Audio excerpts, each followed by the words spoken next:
Good afternoon, everyone, and welcome. My name is Richard Tufts. I'm very delighted to moderate this second webinar of the EURASHE series of webinars on smart universities of applied science in smart regions. Following a successful first webinar, many of you may have been there, centered on Portugal, today we're examining the situation in the Basque country of northern Spain. As probably you know, the smart specialization strategies are key to identifying regional strengths and comparative assets, defining a shared vision for regional innovation, setting priorities for research and innovation, investment in competitive areas, and then implementing and monitoring the effectiveness of the strategy. And EURASHE, as the European representation of professional higher education institutions, strongly believes that the universities of applied science can and should actively support and contribute to the competitiveness and innovation capacities of their regions. They can play a role sometimes called boundary spanners, or from our Portugal webinar, we took the term wedding planners in the region by bringing together relevant stakeholders and contributing, of course, their applied research, teaching, lifelong learning, and skill development. They are therefore providing crucial input and experience in all the different phases of the smart specialization strategy design. But the question today we want to ask is, do they do it effectively, and can they do it? And if they can, what is the best way of doing it on there? So this second webinar is, we'll be looking at the case study of the Basque country, which, and we must say that the Basque country has achieved a European reputation for the development, regional development innovation strategy over a long period, and presents one of the strongest and probably one of the most studied smart specialization strategies in Europe. So why is the Basque case so successful? And how far can we say that regional engagement or the engagement of higher education within smart specialization has been one of the success factors in the Basque country? The webinar today will start with a presentation of the Basque country smart specialization strategy provided by James Wilson from Orchestra. That's the Basque Institute of Competitiveness. And Orchestra is an initiative of the University of Deusto for the study of competitiveness and regional development through different lines of research, with the goals of contributing to the improvement of the Basque country's competitiveness and citizen well-being, as well as bringing expertise in regional competitiveness. The case study for this session will be provided by Roberto Uribe Echeverria. Apologies already, probably for the pronunciation. I think continue with Roberto. And Roberto is the coordinator of research and knowledge transfer for the Mondragon University.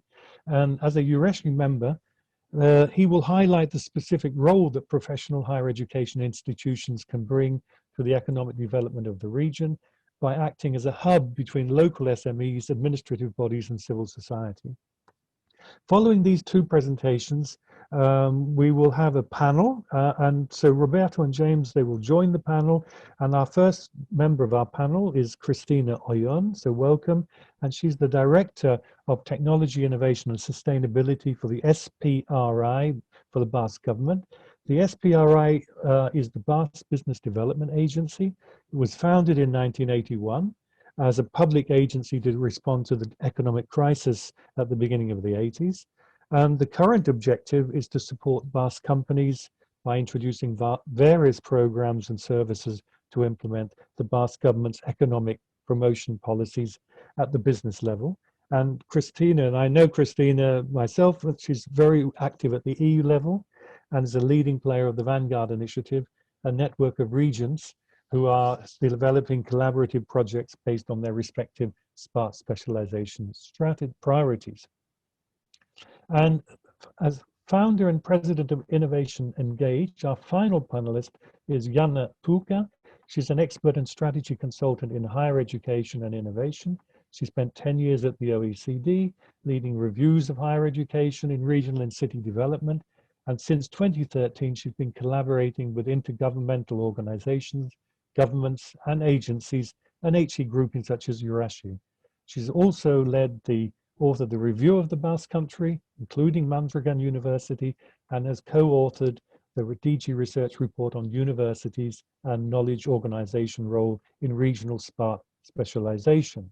And finally, she's an expert in the current EURASHE UASI map project on mapping regional engagement activities of universities of applied science. So I will moderate the session. Please, if you have any direct questions, put them into the question and answer box. If you have comment, please put those in the chat function. We will try and pick up some of the chats and the questions and put them to the panelists and the speakers. But if I can't, maybe not all the questions will be answered, so apologies for that. But a report will be written of the webinar. The presentations will be available on the EURASHE website. And I need to remind you that this webinar will be recorded. So with that, I think it's now time to start. So it's a great pleasure to welcome James Wilson. James, you've got 20 minutes, and then we'll have time for 1 or 2 questions.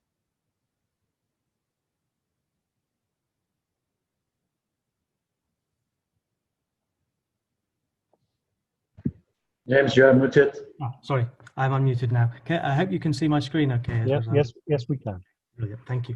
Thank you very much, Richard. It's a real pleasure to have been invited to talk about the Basque Country's experience in smart specialisation strategy, something that we've been studying at Orchestra probably, well, at least since 2012 now. So it's quite hence the title of the talk, really, playing the long game. I think if there's one message that I take as an outsider coming into the Basque system to study how the Basque Country has evolved its industrial policy, is that it really has played a long game, and it's been an impressive exercise in gradually building a strategy over a significant period of time.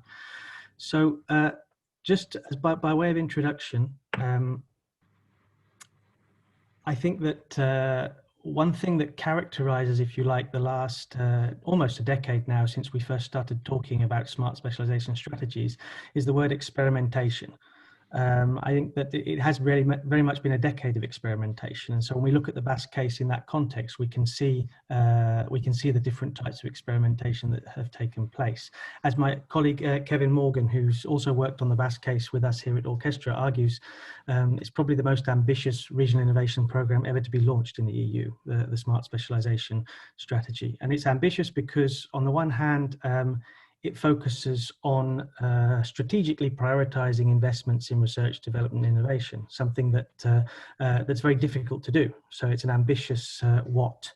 And it does so because it's trying to generate smart structural transformation in the economy and also respond to societal challenges. So also a very ambitious why. But perhaps the most difficult part of the smart specialization strategy story, if you like, is not the what or the why, but it's the how. How do we go about prioritizing these investments in research and development? And the smart specialization strategy concept argues that we should do so through a process of entrepreneurial discovery. So it's all about integrating the knowledge of relevant agents in ways that can help to prioritize and ultimately generate that structural transformation of our economies that we're looking at. So that's the context in which we want to look at the Basque case in terms of understanding, well, how has it done what it's done, and what's been successful, what's not been successful. As I said at the beginning, I think that this really is a long game. And if we look at the Basque Smart Specialization Strategy, although it's formally set out in the Science, Technology, Innovation Plan that was published in 2014, we actually have to go a long way further back to really understand the context for that strategy. And in a sense, the strategy that was published in 2014 was not really a radical change for the Basque Country. It actually built on quite a stable and consistent approach to industrial development policy that has been gradually building up over the last 30 years or more. And we have to go right back to the 1980s to see that, at a time when the Basque Country was in a pretty difficult situation, very high unemployment, falling demand for most of its major industrial industries. And so there was a strong proactive strategy to restructure industry, to invest heavily in science, technology, and innovation. And as we move into the 1990s, those investments start to bear fruit, and we start to move towards a strategy based around efficiency-driven competitiveness. The cluster policy becomes a key kind of linchpin of the policy scenario. And then as we move further forward into the 2000s, the focus turns from efficiency to innovation. And the Basque Country, the strategy starts to take really seriously the notion of innovation. And it's at this point when we also start to see in the Basque Country attempts to diversify based on R&D. So strategic investments in industries such as, or areas such as nanotechnology and biotechnology, which was specifically designed to provide a platform for strategic diversification in the future. So in a sense, the seeds of the smart specialization policy that we are working with today was really sown back in the 2000s and perhaps even before that in terms of that gradual evolution. So when we look at what we are studying today, it's the explicit, putting into explicit terms this smart specialization strategy. And there are two key elements to it which I really want to focus on today, and that are, on the one hand, the new governance. So that change in 2014 with the new strategy created a new governance. So it made the governance structures a little bit more explicit. And secondly, it really focused on this notion of entrepreneurial discovery and how to try to build the institutions and the spaces through which engagement in that triple helix or quadruple helix of agents can really start to feed into the strategic process. So the key novelties are focused around that entrepreneurial discovery process. Just to give you background on the strategy itself, when we look at a smart specialization strategy, the first thing we want to know is, well, what's being prioritized? You know, what's the basis of the strategy? Well, again, at the beginning of the strategic period in 2014, the priorities were clearly defined through a process of evidence-based, research and using a whole range of different sources and methodologies and consultations. And it was defined in terms of three strategic priorities, which were advanced manufacturing, being, if you like, the mainstay, the core, energy, and bioscience health. As you can see on that graph, they had varying business capabilities and scientific and technological capabilities, and they were also varying in terms of their size of the activities. So there were differences between those three strategic priorities. But there were also identified 4 additional opportunity niches, or areas where it was seen that the Basque Country wasn't currently world leading or hugely strong, but it had significant potential. There were activities taking place, perhaps at a more local level, that were bearing significant potential to be worked on, and that could in the future become strategic priorities. So the strategy was framed in terms of those 3 strategic priorities and 4 opportunity niches that you see there. I mentioned the governance as being a kind of key novelty.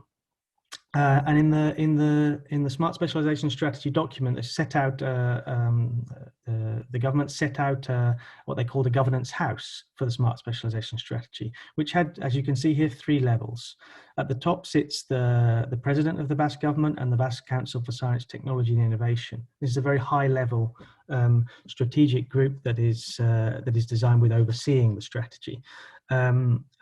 And I think it's significant that the strategy itself is led from the president's department, not from any one of the, for example, the education department or the industry department, or one of the departments that would perhaps be more accustomed to managing an R&D or innovation policy. The second level is the kind of government level itself. There at the center of that is this newly created interdepartmental committee, which brought together and still brings together representatives from all of the different departments who have a stake in the smart specialization strategy. That was a new mechanism which was designed to try and break down, in a sense, some of the silo structure that often takes place in government around innovation policy. And it also links into coordination with other institutions in the Basque Country, particularly the provincial councils and the lower levels of administration on the one hand, and with the state and the European Union, Spanish state and the European Union on the other hand. So you've got kind of there the government level. And at the bottom, and this is really the real novelty when we talk about entrepreneurial discovery process, was this explicit design of a live process for the development of the priority areas. That was set out in terms of the development, the formation and development of steering groups. So for each of the priority areas, a steering group was established, and that steering group included companies, included players from the Science, Technology and Innovation Network, including universities, research centres, technology centres. It included government departments themselves, and it included also, in some cases, civil society or social players. So each of those steering groups, which I'll talk in more detail about a bit later on, those steering groups were charged with taking forward each priority area and feeding what was happening into the Interdepartmental Committee and into this governance structure that you see here. Universities were present, very present in this structure. They're actually present in particular at the top and at the bottom. The universities, the rectors of the universities sit on the Basque Council for Science, Technology and Innovation. Several key academics also sit on the Scientific Advisory Committee at the top. And then when we go down to the bottom level, we see that the universities were stakeholders in many of the steering groups, not all of them and not in different ways, but different universities played key roles in all the different steering groups from the beginning. So we can see here a very clear role for the universities. If we think now in terms of the timing and how this took place, as I said, the initial design of the strategy was around the writing of the Science, Technology, Innovation Plan, and that took place in 2014. 2015 was then kind of a phase of what I would label early implementation. It was putting in place these new governance structures, these new mechanisms for entrepreneurial discovery. And that was done by establishing a set of ground rules, which I think were a very important mechanism to set up the steering groups in a way that made clear what their purpose was, but at the same time gave them flexibility to operate according to their specificities and individual characteristics. So during 2015, those steering groups were established. At the end of 2015 or 2016, at Orchestra, we produced a report on this early implementation, which I'll reflect on in a moment. And then the third phase goes from 2016 to, well, you could say more or less today, but certainly to 2019. We've obviously had a bit of a shock this last year, which has taken us off course a little bit. But the implementation and evolution can be seen in terms of the evolution of the steering groups, the refinement of the priorities, the emergence of some transversal concerns, and also the development of an evaluation framework. And that took place over the last 4 years or so. And again, we produced a second report at Orchestra in 2019, which was designed to look at that phase in more detail. So what I want to turn to now is just to briefly reflect on, well, what did we find when we looked at the strategy in these two studies that we conducted at Orchestra. There you see my colleague Kevin Morgan presenting the first report that we did back in 2016. And that was based on analysis of all of the documentation that was developed around the strategy, and also interviews with 36 key players, so people who were intimately involved with the development of the steering groups and in the government at the time in terms of the overall governance of the strategy. And what we found was, distilling this very, very briefly, kind of six main conclusions from that early implementation. First of all, we found that the new structure, the new governance, and in particular the advisory group, was playing an interesting role in terms of opening the strategy and opening the policy up to critical voices. And so we saw several of the kind of advice and ideas of the advisory group were actually influencing day-to-day decisions around policy. So that was a finding around the kind of openness that the structure was bringing. We also saw that it was a serious attempt to work across government departments with the establishment of the Interdepartmental Committee. We wouldn't say that it was completely successful. At that time, it was just starting out in a sense. And so it was starting to generate dialogue, although there was still quite a lot of silo approach to the development of different policies. Similarly, with multi-level governance, mechanisms were in place, but they remained quite underdeveloped. There wasn't yet a strong development of coordination between the regional level and the sub-regional level, for example. In terms of the policy mix, we did see very quickly actually changes in policies such as the cluster policy or technology innovation policies that were changing in line with the strategy as it was evolving. So from the very beginning, we actually saw the policy mix was starting to respond to the strategy, which was the overall aim in a sense. So that was a very positive finding. And we also, as I mentioned before, saw that the actual organization of the entrepreneurial discovery process was very heterogeneous. We had these ground rules that set the kind of basis for these steering groups, but then each steering group took those forward in very different ways. And we actually interpreted that in quite a positive way as well, because it was enabling each steering group to adapt itself to its particular characteristics. And within that, we saw the emergence of what might be called distributed leadership. So there were different types of actors taking leadership roles within the different steering groups, from businesses to universities, through, well, not so much to civil society agents, as we'll see before. As we'll see in the final point, with civil society and social challenges remained largely outside of the dynamics. And I think this is again a challenge that is not unique to the Basque Country. It's something that I've seen in many other regions as well, the difficulty of integrating the civil society into the smart specialization process. Looking further forward to the evolution then, from 2016 to 2019, we went back and interviewed another 28 people back in 2019 to try and understand how the strategy had evolved over the following 3 years. And here, just to try and again distill these findings in the four most interesting ones, we found that the organization and structure of the EDP was changing. It was actually adapting and evolving and reflecting significant experimentation. So the steering groups were not the same as they were when we left them in 2000 and with the interviews in 2016. Their compositions had changed, the types of leaderships had changed, the specific working groups had changed. So there was we saw very much a kind of living strategy that was adapting itself to different circumstances. In terms of the actors, and perhaps most interestingly from the perspective of this discussion today, we saw not only a greater involvement of firms, although still some challenges in integrating SMEs, but perhaps most notably was this more proactive involvement of universities in the second phase. One of the key conclusions of the report actually in 2019 was that universities had really become more proactive themselves in engaging in the strategy. However, there was a continued absence of civil society actors, so that was a challenge that had not been addressed. In terms of the strategy then, we saw this shift to a living strategy, different speeds and depths of steering group dynamics, the actual focus of the activities within each group. So the types of projects that were being developed hadn't changed enormously, but there wasn't some evolution. Some of the steering groups had shifted slightly, new ones had emerged. In the advanced manufacturing area, for example, there had been a consolidation in 3 kind of key thematic areas.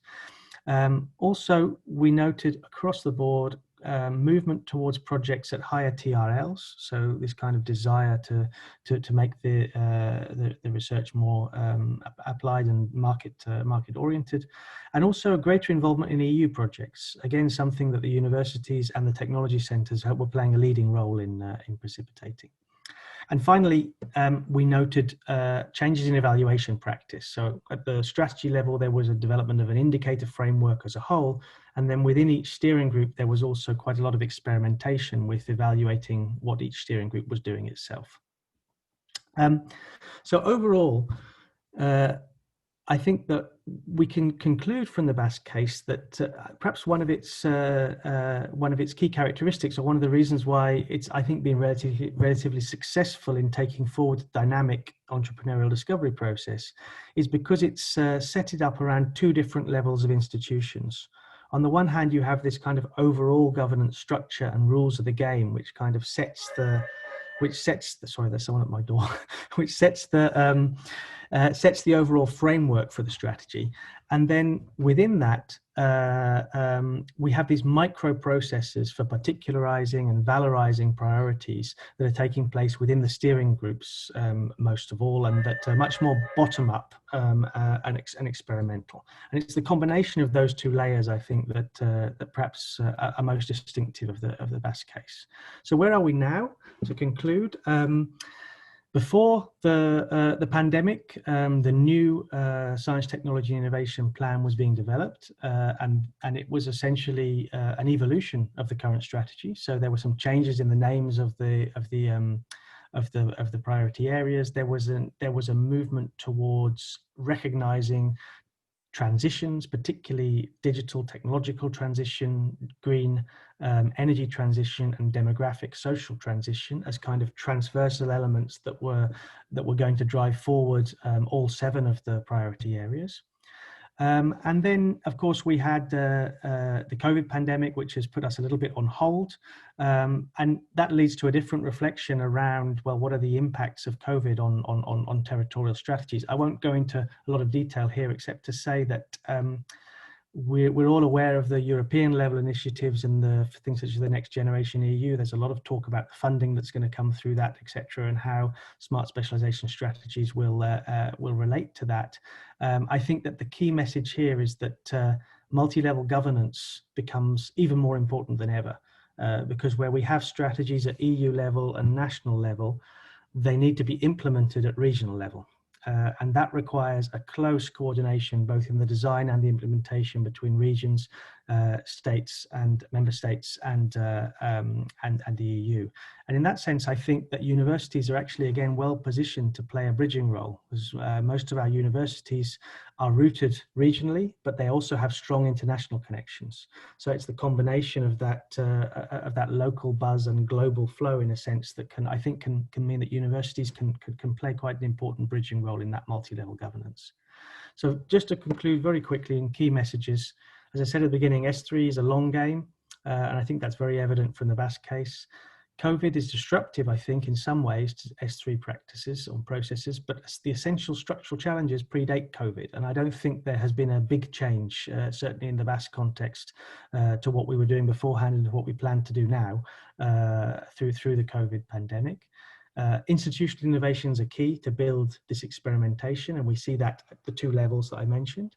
And finally, obviously there are further challenges. The case in the Basque Country has a long way to go to really make sure that it gets to more granular prioritization, that it integrates small firms more effectively, that it integrates civil society actors more effectively, and that it really works out that multi-level governance issue, both sub-regionally and also linking into to pan-European dynamics.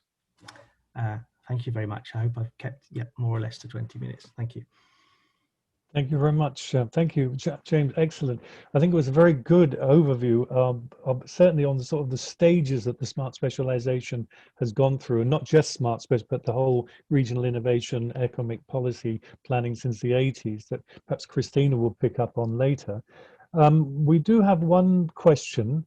I think some of the questions actually you've asked, but I will put it to you. This is from Olivier Brunet, and his question is, obviously, many of us are aware of the successful SPARS strategy, so that's very positive. But where are the margins for improvement?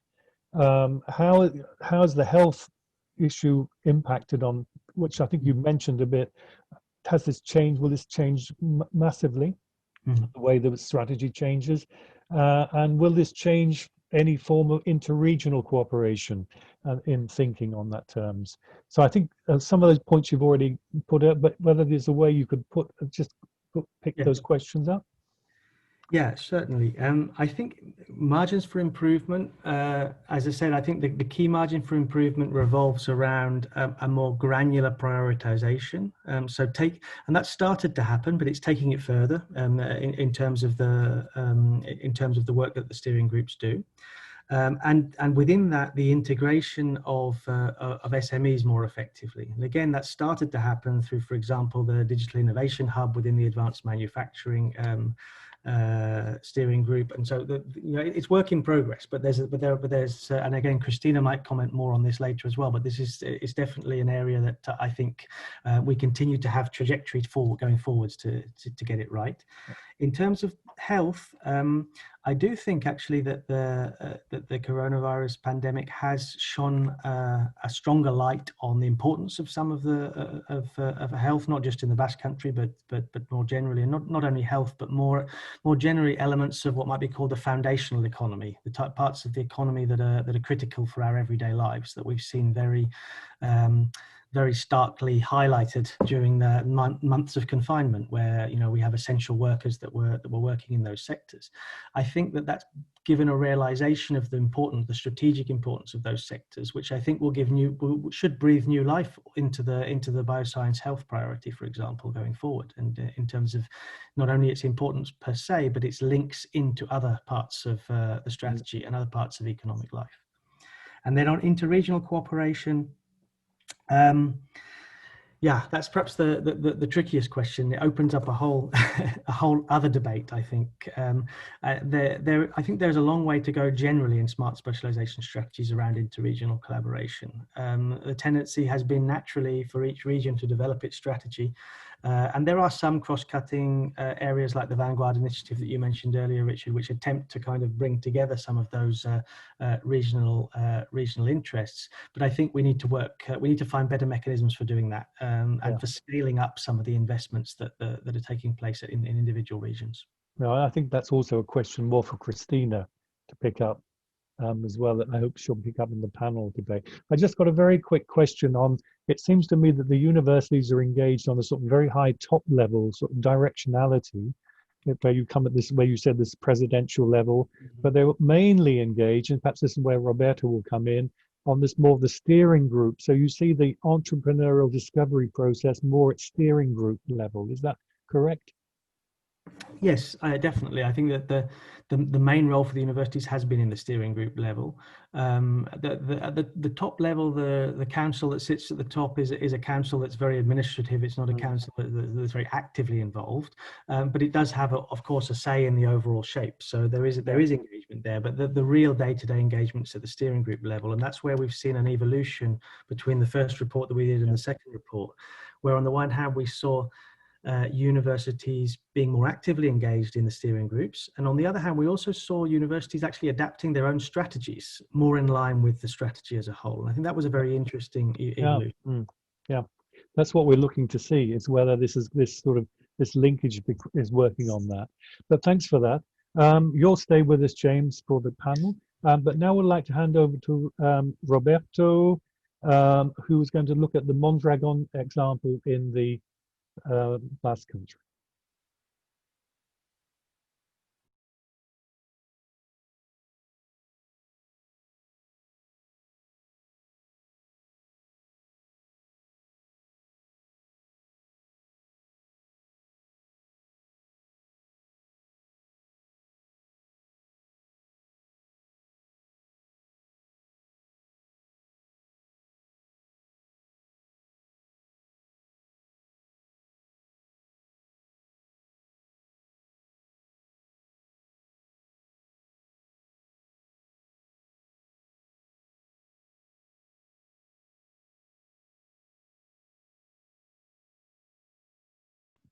Now I couldn't unmute it. Sorry.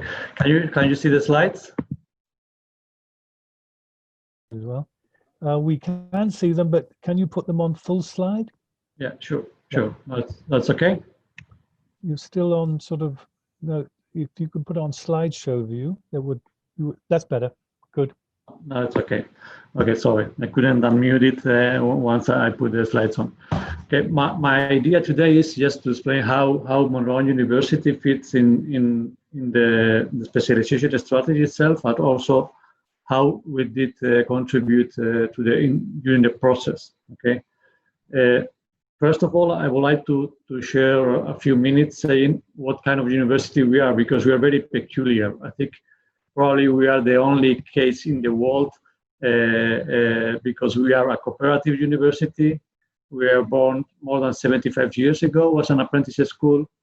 As a cooperative university, the first students created the first company of the, I would, let's say, quite well-known Mondragon group, right?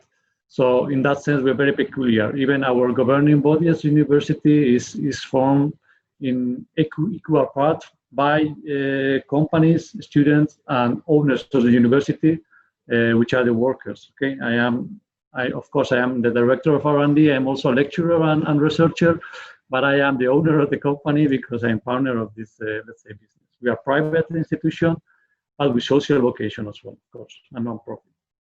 Okay, just as a context. Okay, but being a cooperative also makes us quite peculiar and very close to the industry as well. Okay, as I said, our university at the beginning was created. The objective was to create new jobs.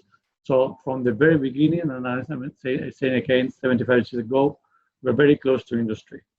I will speak mostly about the Faculty of Engineering, which was the first one of the faculties, but there are also the three faculties, which is Business School, Humanities, and Basque Culinary Center. Okay, but I'm gonna focus on the Engineering School because I'm a member of the Engineering School. I'm Director of Engineering in the Engineering School. Okay, how does Mondragon University fit in the Basque Specialization Strategy? Okay, James already mentioned that the strategy has three priorities, which were energy, advanced manufacturing, and health. Being an engineering school, for us, was straightforward. We are very strong in mechanical engineering and electrical engineering. Still, we were not so strong in the health sector, but we also, together with the Basque Country, as the strategy in the Basque Country was going towards the specialization in health as well, we decided at that time to create an undergraduate studies in biomedical engineering, and now we have also a master's studies in biomedical engineering. Okay, so we adopt the Basque strategy ourselves, and we went to the health sector as well from the engineering point of view, but we also adopted health as our own strategy. Okay. In this slide, you can see our specialization areas, but I'm not going to go through them, but they are all very related to energy, smart manufacturing, and also health, but from the engineering point of view. Okay. We are also very peculiar in how we get our funding. Okay. As I said before, we are a cooperative. We have a social vocation. So one of our mottos is that nobody can be out of the university because he or she cannot afford the fees. Okay, so our fees are very low, even if we are private, are very low compared to other private universities, and especially in engineering. Okay, so we keep our fees as low as possible, so everybody can access the university. In order to afford that, we need other incomes, and as you can see on the right side of this slide, we have 23% of our incomes through private research contracts. These are private contracts for research paid directly by industry. Okay, that makes us very, very successful in knowledge transfer and university enterprise cooperation. Okay, another 25% is competitive projects from Europe or the Basque government. Okay, and especially I have to mention that due to our nature, we are very successful also in the calls from the industry department. Okay, so we're very grateful for that as well. And the rest is just public funding, but not competitives, 6% in continuous training. Okay, because as you can see in the left side of the slide, we have three different businesses. One is fundamental research and transfer. We have formal and non-formal training, that is engineering, but also lifelong learning courses.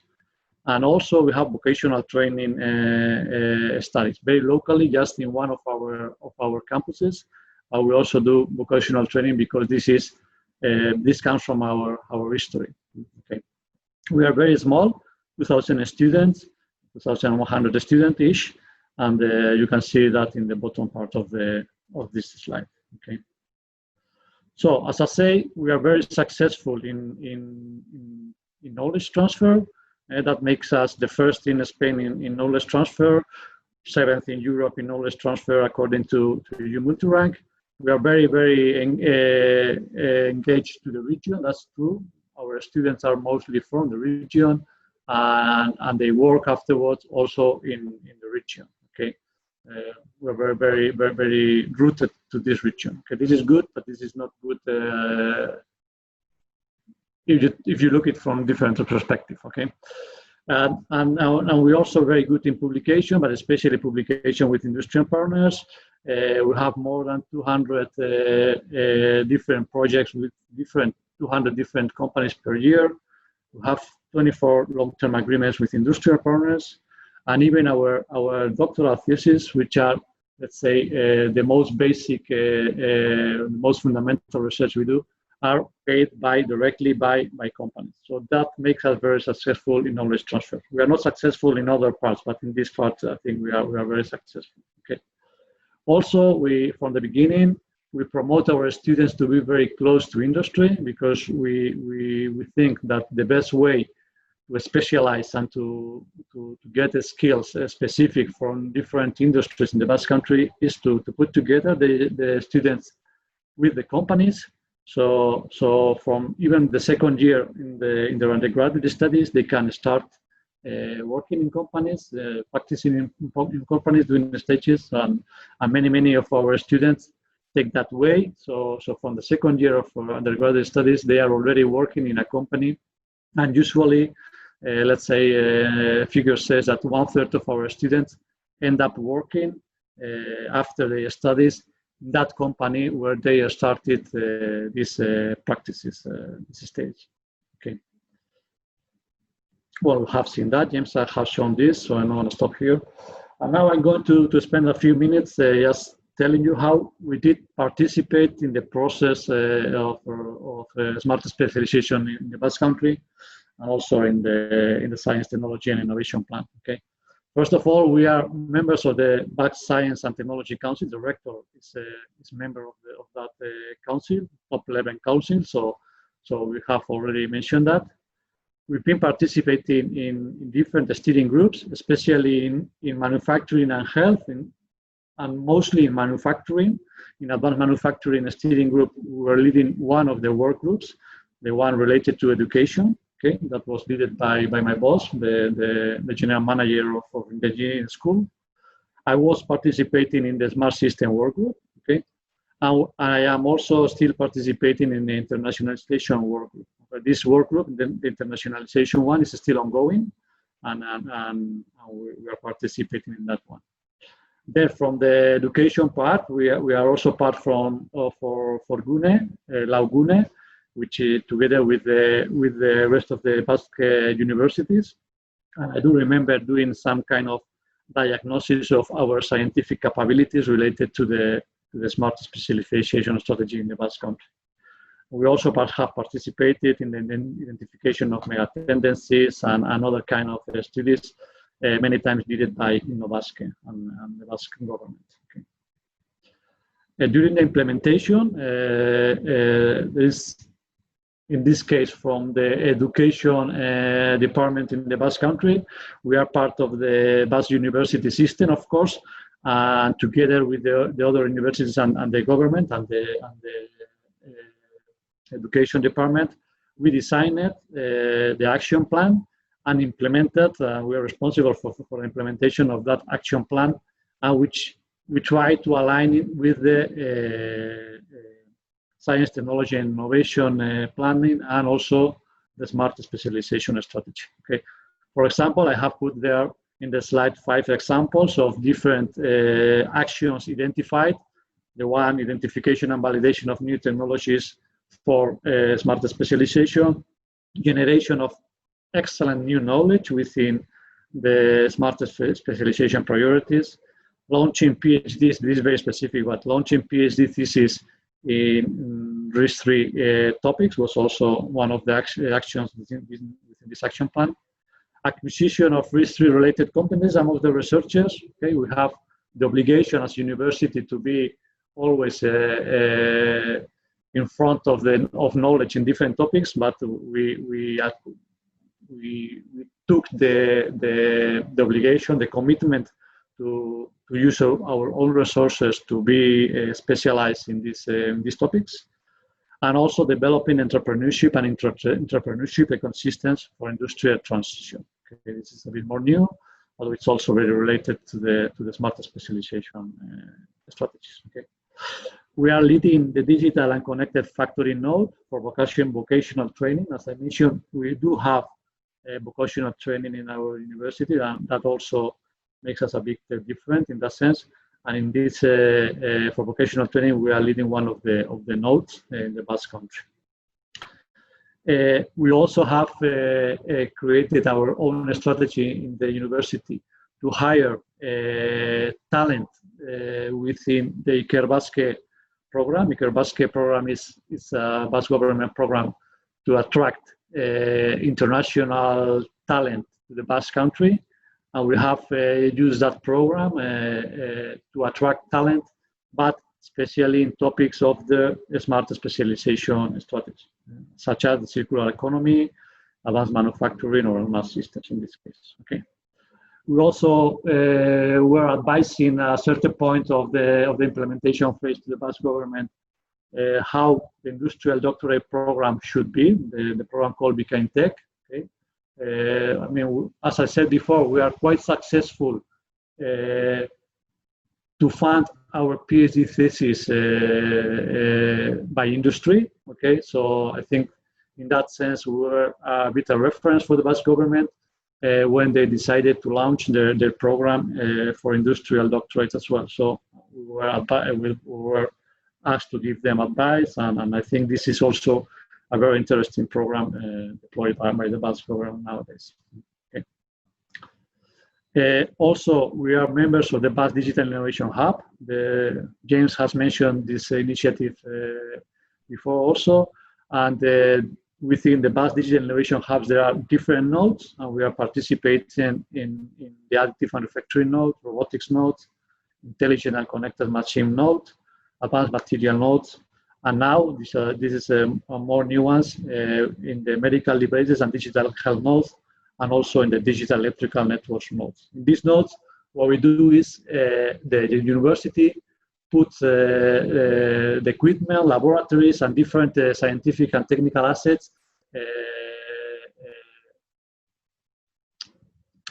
in this node, so especially SMEs can make use of it. Okay, we open our facilities, our laboratories, and our assets, so SMEs can come here and practice or learn or benchmark or whatever they require regarding this kind of technologies and equipment. Okay, we're part of all these nodes, as I say. We are also, this I mentioned before, we are still participating in some of the steering group, especially in the internationalization one, which remains active. Okay. We also did some dissemination action within RIS3. Especially, we organized a workshop regarding technological challenges of RIS3 together with Hakiunde, which is a high-level scientific group in the Basque country that wants to make impact in society. And also, and this is something that also James mentioned, we invited the Basque government to our university during our strategic research planning process. Before the new scientific technological innovation plan was published, because we need that input also to align our own strategic planning to that the Basque country was going to launch, or that was going to prioritize. Okay, so in that sense, we try to align our own strategies to the strategies of the Basque country as well, whenever we can, or to the point we can. And finally, as I said at the beginning, we are part of Mondragon Corporation. Mondragon Corporation is a big corporation, many companies and many workers. We're talking about around 80,000 workers, and we are actively working on the scientific and technological planning as well. And mostly it's an industrial cooperative group, so mostly they are aligned to the Basque country's specialization strategies as well. Okay. And during the evaluation, as far as I'm aware, as a university, we have been contrasted. The rector of the Mondragon Group, Mondragon University, sorry, was wonderful for this. And also as members of Basque Scientific and Technology Council, Mondragon University Rector is part of it. And I do remember as well, and this is just from my personal experience, I rescue it from my memory, to being interviewed by Kevin Morgan. I put here midterm evaluation, but that's probably was during the first implementation phase around 2015 or 2016, and the rector of the Mondragon University and myself were interviewed by Kevin Morgan to have our opinion of how things were going so far at that time. Okay. Well, these are some calls from the Basque government, from the industrial department of the Basque government. For us, these are key for knowledge transfer and also for knowledge generation. There are two different programs. Elkartek is more for knowledge generation, and Hazitek is more for knowledge transfer. But I think that one change, because before there were different programs, but Elkartek, especially for me, it's very, very interesting that they are making the focus on basic fundamental research, very fundamental research, but this fundamental research must be, and it's a must be oriented to the interest of the Basque industry, and in consequence to the Basque strategy of specialization. Okay. To finalize, I want to show you a success case. For me, this is for me what we should have more often, but it's not that often that it happens, at least in Mondragon University. This is a case where a company called EURASHE, here in the left corner, together with Mondragon University, have made. Okay. Back in 2011, EURASHE came to us saying they want to invest in the university in order to diversify their businesses. So it's an intra-entrepreneurship project at the end of the day. Okay, but they came back in 2011, and for that we started creating talent. We have launched since then 4 PhD theses, and 1 is still ongoing. We have created knowledge, and this is published in many papers and conference communications. We have transferred this knowledge to the company through different national and regional programs, okay, and European programs as well. And finally, we have created a company out of this relationship. Okay, so this has taken all the steps from the very basic fundamental research to a new company and job creations. Okay, together from the beginning, with a company, and that's not common at all, because companies many times, okay, they are ready to do the last steps, but all the previous one of funding the basic research, it's not that easy for companies to be eager to fund the basic research necessary also for that final step. Okay. Roberto, just 1 minute, I think. That's it. That's my last slide, and this is the application related to that company. Okay, it's fiber composite technologies applied to different sectors, and also automatizing the process itself, which is nowadays very manual process. And I think we can make a difference in this in many sectors, like the naval sectors or automation as well. And I think that was my last slide. Yeah. So thank you very much indeed. Thank you. And now we'd like to join to our panelists. And we're welcoming Christina Oyon and Jana Puka, and James and Roberto will stay with us. We've got quite a few questions coming from Roberto's talk, which we'll pick up in the panel. But before we pick those questions up, I'd like to just allow Christina and Jana to give some initial comments on the 2 presentations so far. So Christina, over to you.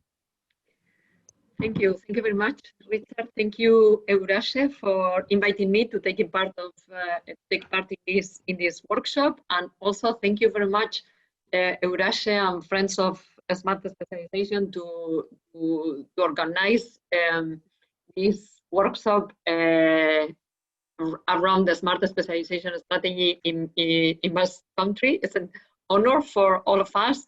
Thank you, Richard, for your kind words to our work in smart specialization.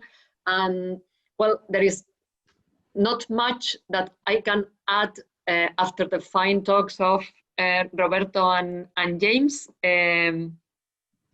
I have been involved in the definition and implementation of the smart specialization strategy in the Basque country for the last 7 years, and I'm very much engaged in it. I'm coordinating the steering groups of 2 of the areas that James explained, the ones the one related to advanced manufacturing and the one related to energy. And well, I really think these steering groups are one of the key drivers for success. If we are having success in our smart specialization, together with this continuity of policies, what James said, the very nice, the long play or playing the long game. And I think also it's interesting for us, all the efforts that we keep on doing in interregional cooperation is also a key issue for us. But I would be very happy to answer if you have questions regarding these aspects, but I think also interesting to address some of the comments that I have already read in the chat. Thank you, Oliver. Thank you, Antonio, for your questions or your comments. Yes, there is a lot of room for improvement. We are very proud of what we have achieved in our smart specialization effort, or in the continuity of these policies and what we are doing in this related to the cooperation between different agents, administration, technology agents and companies, but there is really, as Antonio pointed out in his comment, we are still moderator plus region in innovation, and we are really we are one of the objectives for our next period, the next Science, Technology and Innovation Plan is, of course, to keep on investing in research and development and innovation. And also, well, we have to understand also the situation of the Basque country. We are part of a bigger economy that also has some conditions on our innovation capabilities. We don't have public research institutions in our region, which has made public-private cooperation a must, which has good things, many good things from our point of view, but also maybe we had some drawbacks related to science, technology, and innovation results in some cases. And one of our key objectives for the next periods and for the evolution of our smart specialization strategy is to improve and keep on or to make our companies invest more in research and innovation. The Basque government has committed to increase our budget for research and innovation policies in 6%. From now to 2020, and this is going to be that way independently of the economic situation in the region. So we have to be able, with this increase of 6%, to make our companies react and also increase also their investment in research and innovation.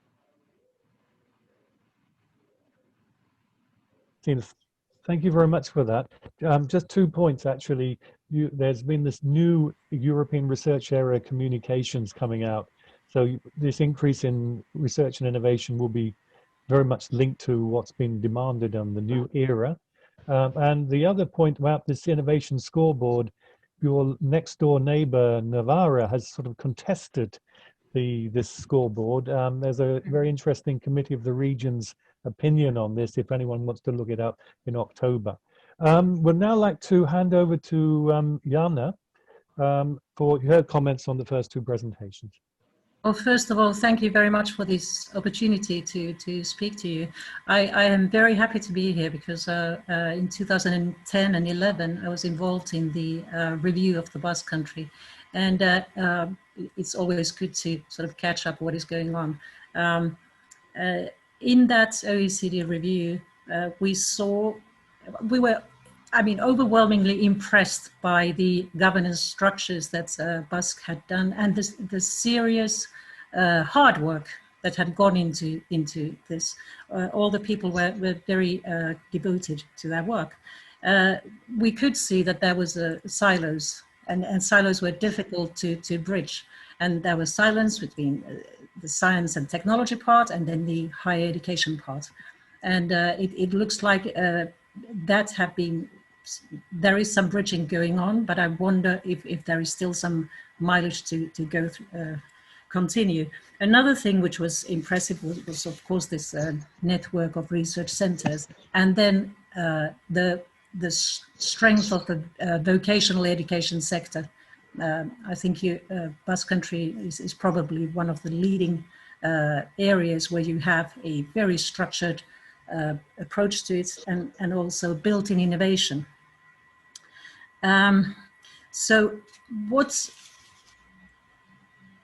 we suggested was that there should be perhaps a stronger focus on sort of civic engagement by higher education institutions also, and also closer collaboration with really small businesses and service sector. And I can see that there are still the same issues still exist. And I wonder what is actually behind that, because what is the difficulty here?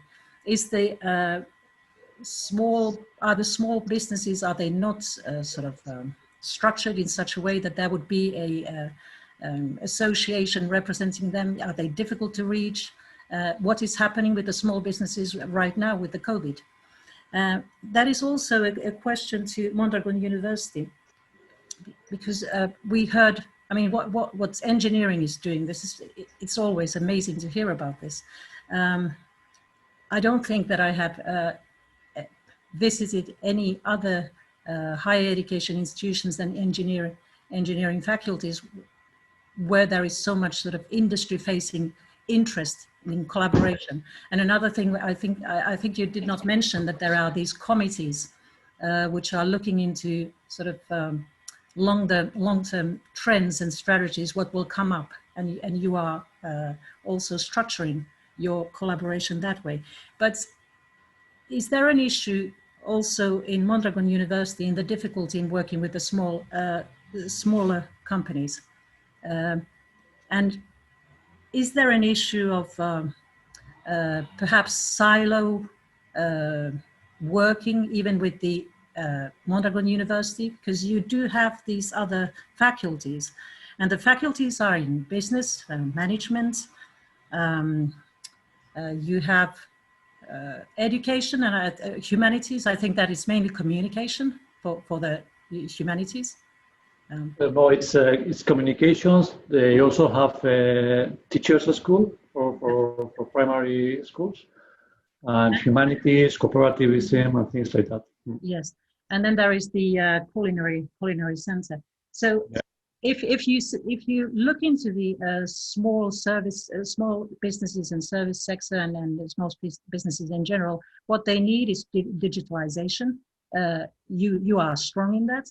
What they need is help in business strategies and thinking about this type of thing. You have that too.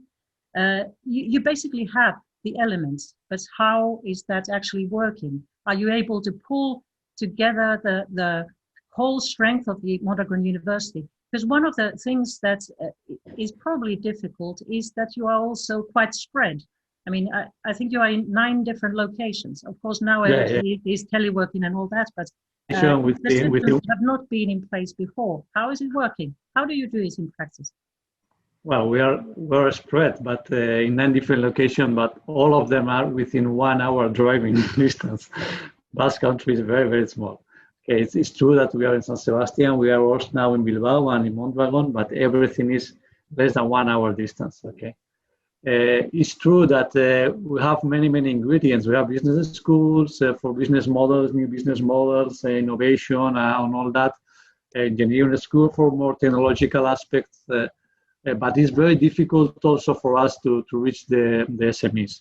Okay, the SMEs, regarding the long-term vision, they lack usually long-term vision, unless they are very technological SMEs, that some of them there are, okay, and those are more interested in generating new knowledge and to try to compete in this global market from knowledge and not from lower wages for labor, okay, but it's very difficult. The SME structure in the Basque Country is composed by very small SMEs many times, and Christina doesn't know that better than us, and it's very difficult to engage these kind of companies and tell them that you need to do some research, you need to invest in knowledge, and it's very difficult. And I understand them as well, because for them, a project is hiring a university or a technological center is very expensive, and they don't have, they cannot go to trial and error processes, because one error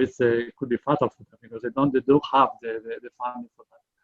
And in that sense, I think that initiatives like this Basque Digital Innovation Hub could help, because many knowledge agents in the Basque Country are putting assets open for them as well. So and also there are programs that they can use so they can use this kind of assets and so on. But still, we have a long to do in this part, and it's very, very true that mostly bigger companies are working together with us, and not that much the SMEs. But we do have some success cases. Among those 25 long-term agreements with the Mondragon Faculty of Engineering, there are some SMEs that they have been investing for a long time, small projects, but for many years, very constantly, been very constant to increase their knowledge so they can compete better in the global market. But it's an open issue, and it's not we don't have it solved yet. Yeah, but thanks for that, Robert. Can I sort of pick up that question a little bit more and bring in Christina and James as well? Because you mentioned, I think, Jana, about the sort of engagement with SMEs, but also engagement with civic society. James has already mentioned that really hasn't moved very much in the Basque Country. And also, as Roberto said, of course, we understand the role of it, getting engaging in SMEs is very, very difficult almost everywhere. But is this a role for the universities? This is my point. Is this the role that the universities of applied science should be playing in that sort of bridge between SMEs and civic society? Or should we, for example, use the clusters as an entry point to the SMEs? Not sure. James, possibly. I think that question will vary depending on which regional context we talk about. The answer to that question. In the Basque context, my view is that the universities are not the best positioned actors to play that bridge. Mondragon's maybe an exception as well, because it's Thank you. Another two universities, but I think that here in the Basque Country, the technology centres and the clusters are probably the two key institutions that can provide that bridge into SMEs. And we've also done quite a lot of work at Orchestra and together with some of the regional and provincial councils over the last few years on the role that the local economic development agencies are playing in bridging the smart specialisation strategy at regional level into SMEs, which often their first point of call is often the local economic development agencies and also the vocational training centres. So, we've actually got quite a diverse range of institutions that could play that role. When it comes to the smallest firms, then probably the local economic development agencies and the vocational training centres actually offer more opportunities because they're working much more closely on a day-to-day basis with the smallest firms. When it comes to the kind of the medium-sized firms, then I think clusters, technology centres are playing the key role. I don't know, Christina, if you agree with me or have a different view on that. Sorry, James, I was just answering one of the questions on the chat. Could you repeat, please? Because I thought I could do two things at the same time, but not possible.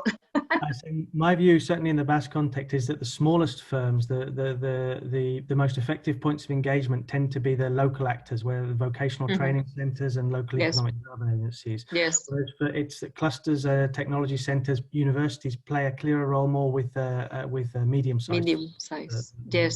Yes, that's that's that way. I would say also that well, we have two ways of measuring that. One is the size and the other is the technology intensity. We also have, of course, small companies coming from traditional sectors have more problems to engage with innovation activities, but there are also some other kind of small companies, more technology oriented, and we are also fostering this kind of companies, startups or technology intensive companies, also to work with traditional big companies in our territory. But from this matching, we can boost innovation on the one hand and some boost also in fostering these startups or these technology-oriented companies. But the vocational centers, as you said, are much closer in many occasions to these small and traditional companies. And yeah, we have other more companies working with technology centers, engaged in European projects, associated clusters, and these belong to like a different set of companies. Yeah. For us now, it's really very important trying to close the gap between these two different sets of companies and put the ones that are less innovative in the upper side of the plan. And this is one of the real objectives or that we have in the next S3 framework. Mm-hmm. Good. Okay, so thanks for that. So Roberto, do you agree with this idea of the role of the applied universal Mondragon is not necessarily to involve itself with the SMEs, but to play a different role, sort of more of an applied research? Oh, I will take what James said, that we are a bit different as a university, and we do like to play that role as well. I mean, we do want to be close to SME, but also there are obviously other agents and like research centers, and we are close to them as well. So yeah, I mean, it should be an effort made by all of us, and yeah. But I do agree at a certain point, but in our case, it's a bit different still. No, I noticed that you have that much stronger, of course, being the cooperative with private companies involved, you obviously have a much clearer link.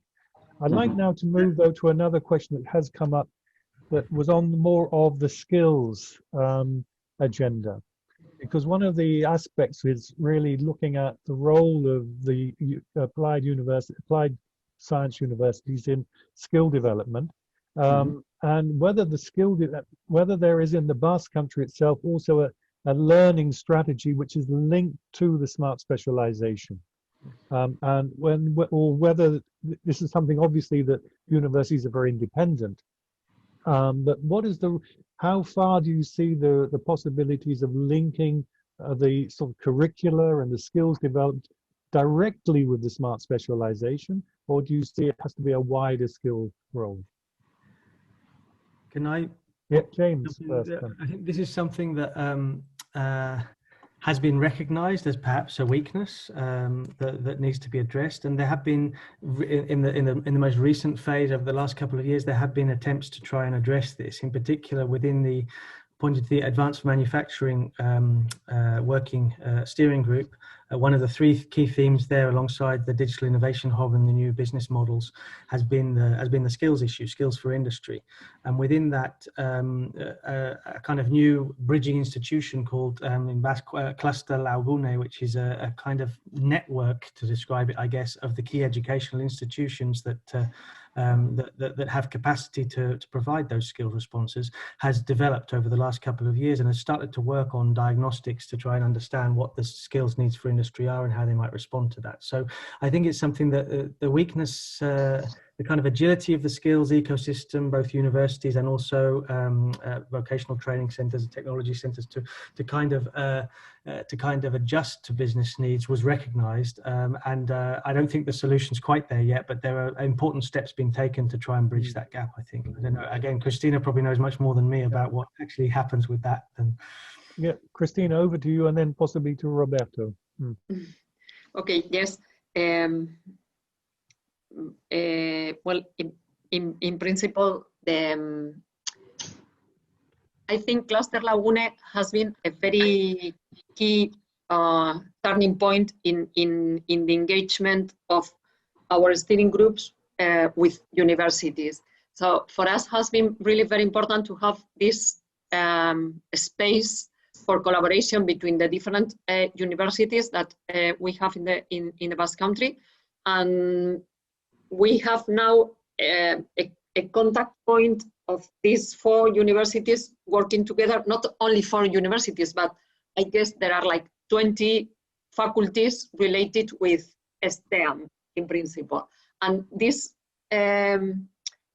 space for collaboration amongst them is also open to the steering groups. For example, EXPERI is part of Lagune, and Basque, the Basque Innovation Agency, is part of Lagune, and this really, in my opinion, has made a big difference than before, that we have more like one-to-one relationship with the different schools of engineers, the different faculties related to science. So now we are better connected, I would say.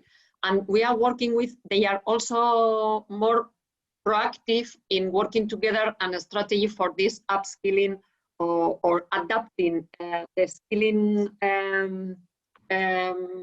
areas towards the industrial needs. Mm-hmm. So this has been a change, in my opinion, for a positive change. It's not, of course, fixed, because it's also a big problem that companies are coming with needs right now. Students in these areas that they want right now need this skilling needs at least 4 years to complete. Yeah. So this time gap is not easy to address, but at least we have the place where both worlds are talking together. Good. I think we're going to Roberto. Is this one of the advantages of an applied science university, of perhaps the speed that you can react to skills demands? I'm not sure. I mean, does it take too much time?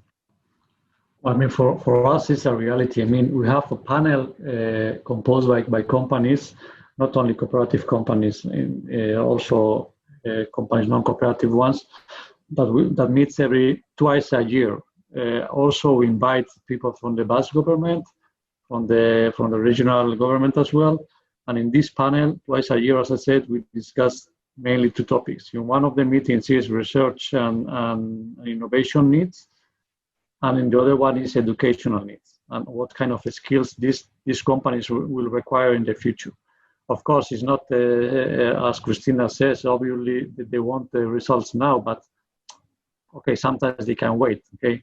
What the university must do is just to be fast and react as soon as possible to those new skills. And we have to be flexible in order to adapt our courses to the future needs of the industry.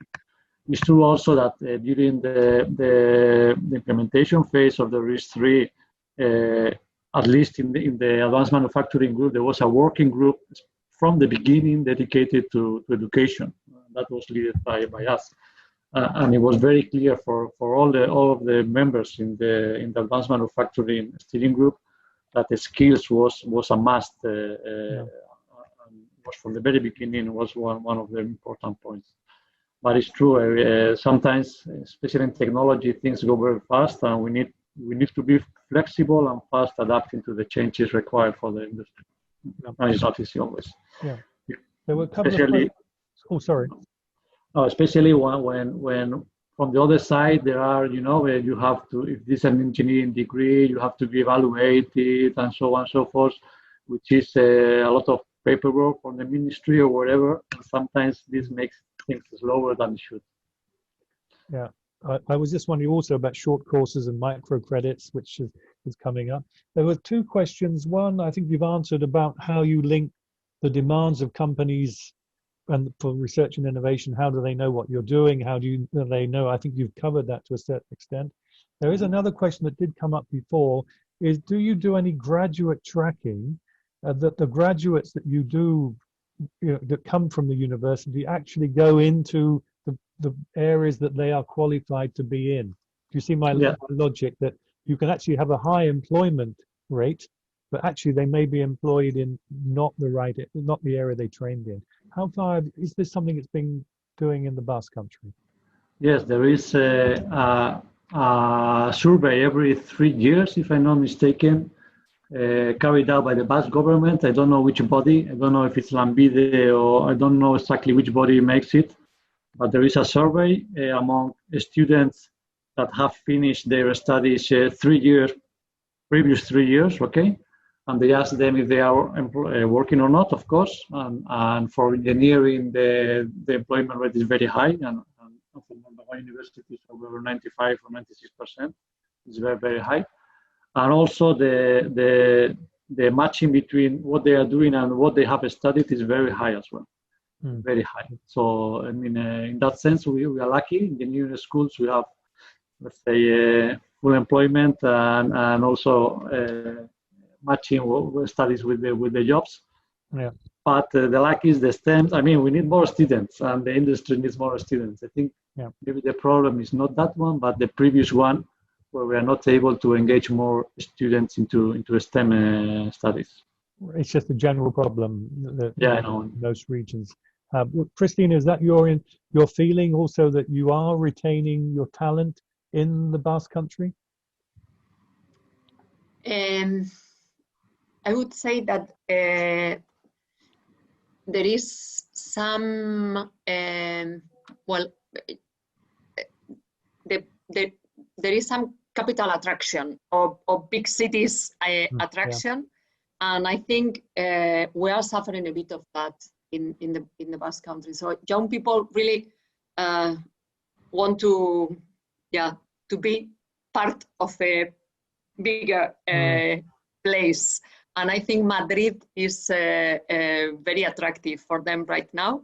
And on the other hand, we are also, I think that we have to make an effort. And now you are going to allow me to 2 minutes of a different approach, because lately I'm now very much involved in fostering women in the industry, women in manufacturing. And I think that in general, for making women more active in the manufacturing industry at this stage, it's really very important the STEM focus. So we are losing girls in the STEM careers, and I'm really now very worried about that. I'm very focused in that. But I think there is a problem that without gender issues is that we are not making manufacturing activity attractive enough for young people. And the Basque country is 25% of our GDP comes from industry and from manufacturing. And there is still this idea that manufacturing is like a repetitive, ugly, dirty environment, and it's just the opposite. We are really now working for a very sustainable places, smart factories, digitalization is changing everything, but we are not good at communicating that. And I think it's really important to communicate that to young people in general, and especially to girls, to young women.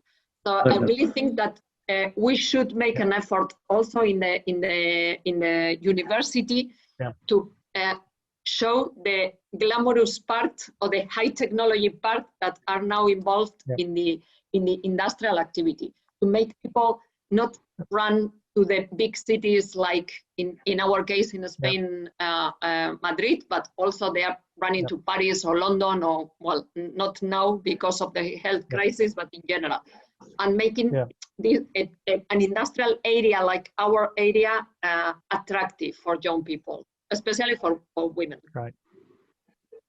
Thank you for that little bit of promotion there on that. So anyone who's a woman should be and interested in manufacturing should go down to Bilbao. Yes, please. On that level. Now we're coming to the end. So before the end, I'd just like to give each of the panelists a sort of a key point that they would like to raise. There's been an enormous amount of chat, and I know that you've been responding individually to that. But I'd like to start with Jana. Are there any key points that you would like to pull out of today's webinar? Well, I think first of all, for other regions to learn from the Basque country, it is really a long game. There are small steps, and there are also steps sort of backwards sometimes. For higher education institutions, I would say that it is very good that you can learn from this type of world-class leaders which are doing things correctly and which are not only sort of industry-facing, but also have a very inspiring management model. And I think even if you sort of regular higher education institutions are not cooperatives, they can learn from what they are doing. The important lesson is that professional higher education institutions especially need to be very flexible and adapt to changes. They should be proactive and reactive. For Mondragon, I think that you can be better than this, some of your elements. I mean, there is an issue, as far as I can see, to build the momentum of bringing in also the other parts of the university in a more concrete way. And finally, it is about girls and women. In many places where I have gone, when you start talking about manufacturing, technology in general, women are not on the table, and that should change. Good. Thank you for that. I'd like to perhaps go to James, and then Christina, and then finally Roberto. James. Thanks, Richard. Yeah, I would pick up directly on Jana's point about adaptability. I think that's absolutely critical. And in fact, it's one of the conclusions that we published today. In fact, in English, the Basque Country Competitiveness Report that we publish every year, and that is in fact one of the key conclusions, that the skills ecosystem needs to really be adaptive to these changes. And if we look at the Basque experience, I think one lesson that I would draw out from the discussion today is that in order to be adaptive, we need dialogue, and we need spaces for that dialogue to take place. And perhaps the success elements that we can see in the strategy come through those spaces, the steering groups, the cluster Lagune, the clusters themselves. These are the kinds of spaces that we need for that dialogue to take place, and that will fuel that adaptability and the kind of distributed leadership that you need for a strategy to really engage all of its different components. No, I think that good point about the spaces, availability of spaces. But I'll come back to Roberto because I want to pick that spaces point up. Christina. Well, I think my last statement would be again related to fostering the attractiveness of these STEM studies, and again trying to engage women, because we cannot lose 50% of the talent, unless now in this terrible crisis that we are suffering, health crisis and also the economic crisis that is coming Yeah. along. So we need all talent possible, and we cannot lose 50% of it. Thank you very much. Okay, and finally, Roberto, because I want to pick up on the spaces, because you mentioned being very much involved on the steering group, but the role, if there is a space, do we make sure that there has some sort of power? Can it, you sometimes have the space, we can talk, but nothing happens. But are these spaces, how do we make sure that the spaces have a relevance? This is a tough question. I don't think I have an answer for that. It was, you should have actually had to conclude, I actually asked you a question, but sorry about that. Well, I'm not sure. I mean, it's definitely necessary to have spaces where we can share impressions with all different agents. But we do have some of them. As I say, some of these steering groups are still active, and I'm aware that, for example, in the one of advanced manufacturing, I would say all of the research institutions are taking part, the ones related to advanced manufacturing, universities as well, and lately also companies that have been included in this sharing space. Okay, it's very related to advanced manufacturing, and especially for internationalization, but it's a place that, at least for those topics, we have place to do. Lagune for Gune is also there. But it's probably not okay. It's probably much lower in the sense, but we do need spaces. But I don't know how to make them.